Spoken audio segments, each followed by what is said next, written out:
it's Ben Wise, ZOAR Fitness, and this is the name game. Workout number 14, deviled eggs. 4 time with a 13-minute time cap. You can complete the work as desired. 30 bar muscle ups, 30 double dumbbell snatch at 50 or 35 per hand, 300 double unders, and you can your score is the number of reps that you complete on the workout. Or if you complete all the reps, it's the time. So, movement standards. The bar muscle up, you obviously have to be hanging when you initiate that, and then you have to transfer all the way to a locked out position over top of the bar, but you can't let go of the bar. So you can't do the thing where you like put it on your hip crease and like shake out your arms and then try to do a couple more reps or something. There's just the open standard, so we're gonna go with that. The double dumbbell snatch, both heads of both dumbbells must touch the ground each rep. And then they obviously have to go to a locked out position where everything is stacked overhead, which is universal for all overhead movements. The double under, pretty simple. The rope's got to go twice underneath your feet in a single jump. So let's get into it. The first thing I actually want to go over is the equipment setup, because the logistics and flow of this workout could be pretty complicated. The equipment, I would set it up like if you are, well, first of all, if you're someone who's actually planning on doing all 3 of the movements, which you might not, like you might just end up practicing double unders for 13 minutes, and that might actually get you your best score. But if you're someone who's actually doing all 3 of the movements, I would set it up like a little triangle. So you're gonna, obviously put it next to the bar muscle up or your gymnastics bar, where you're gonna be, have your dumbbells, your rope, and the bar, and you're just gonna be basically doing like a little circle the whole time in a triangle. So that's very similar to like 20.2, which was the dumbbell thrusters, toes to the bar, double unders, where it was like a dog chasing his tail the whole time, like these short little transitions. You could potentially, again, you can create whatever workout structure you want here, because you can complete the work as desired, but you can certainly do that. So very similar to 20.5, same thing, where it was the wall balls, row cows, and ring muscle ups, and you could, again, kind of go through those however you wanted to and break it up however you wanted to. So 20.5 was really the inspiration for why it was written this way, and also not just that like it's a cool workout to do because I've got a ton of those ideas, but that is actually something that has been tested and is more likely to show up again. And depending on people's proficiency levels, they get a different sort of workout, which is my interpretation of why somebody like Dave Castro would have written this workout. So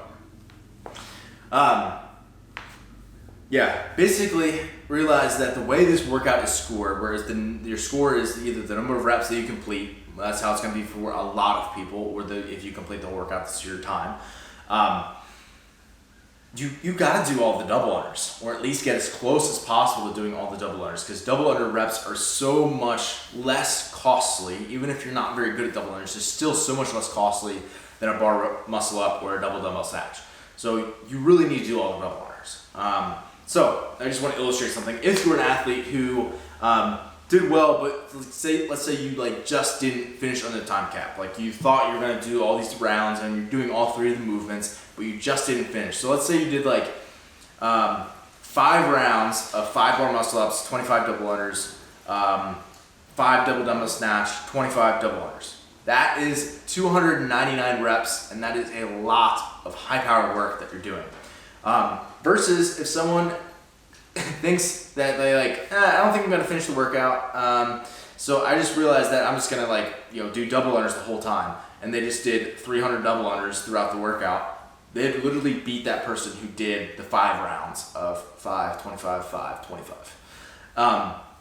So if you're someone who thinks that you can finish this workout, but maybe at minute 8 in the workout, you're like, I overestimated my abilities, I'm not going to be able to finish the entire workout. You need to be able to ditch whatever you're doing and finish your double unders, and then with whatever time you have left, basically make a couplet of double dumbbell snatch and bar muscle up. So you need to finish all the double unders, and that's basically what it comes down to, is like you need to be able to do that. So again, if it doesn't go according to plan, at some point have a number in your head at minute 8, at minute 10. If I'm not this far or this deep into the workout when I'm projected to finish, or I'm not hitting these round splits, at minute 8 I'm going to stop that. I'm just going to finish the rest of my double unders, and then I'm going to go back to the dumbbells and the bar. So that being said, if you're someone who's not super great at double unders, you're probably still best served by doing all the double unders first, right? Or at least spending the entire workout doing double unders, and like that's gonna be how you can get your best score. So pretending you're not that person who's just not very good at double unders. Let's say that you, I would still want to break down these 3 different avatars. So avatar number 1 is someone who is a higher level athlete. They're good at gymnastics, and they're not as strong as the competitive field.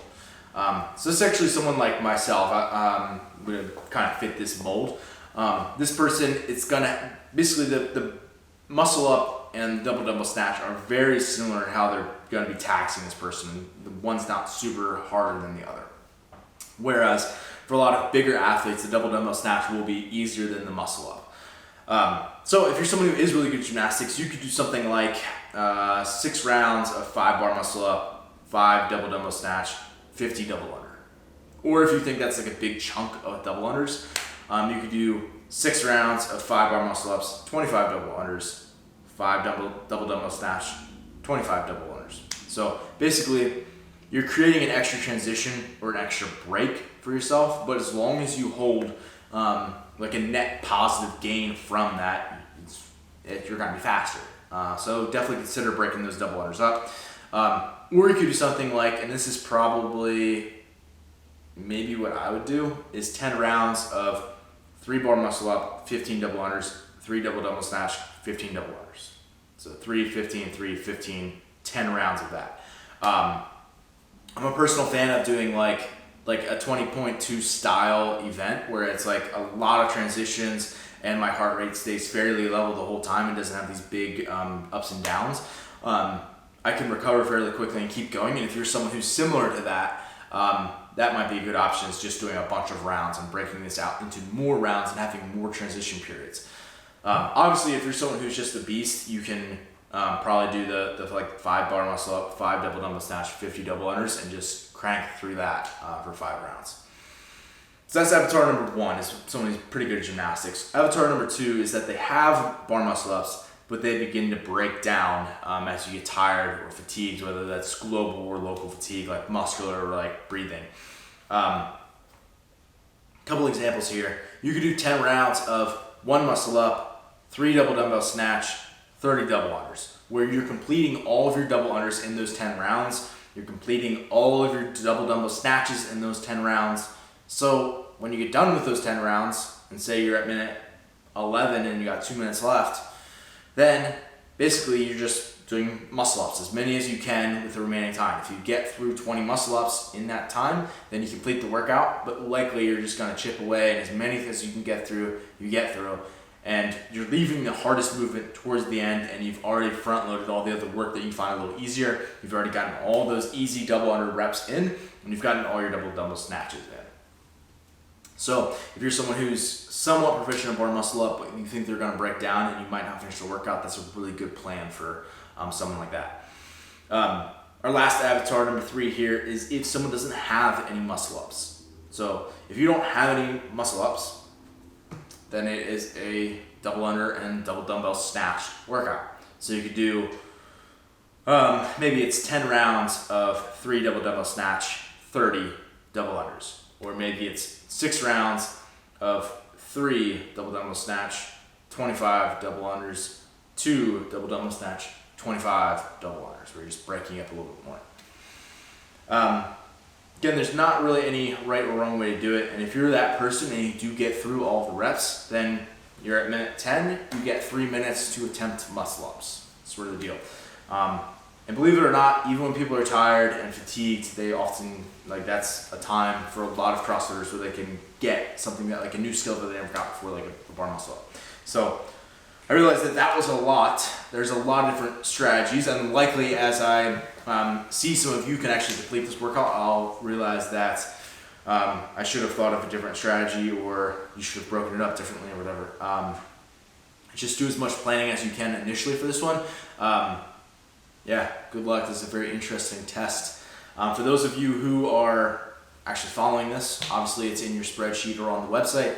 For everyone else who doesn't have access to that, you can actually get a free trial of the protocol which is our online training program. If you go to zoarfitness.com/pro-trial, check it out.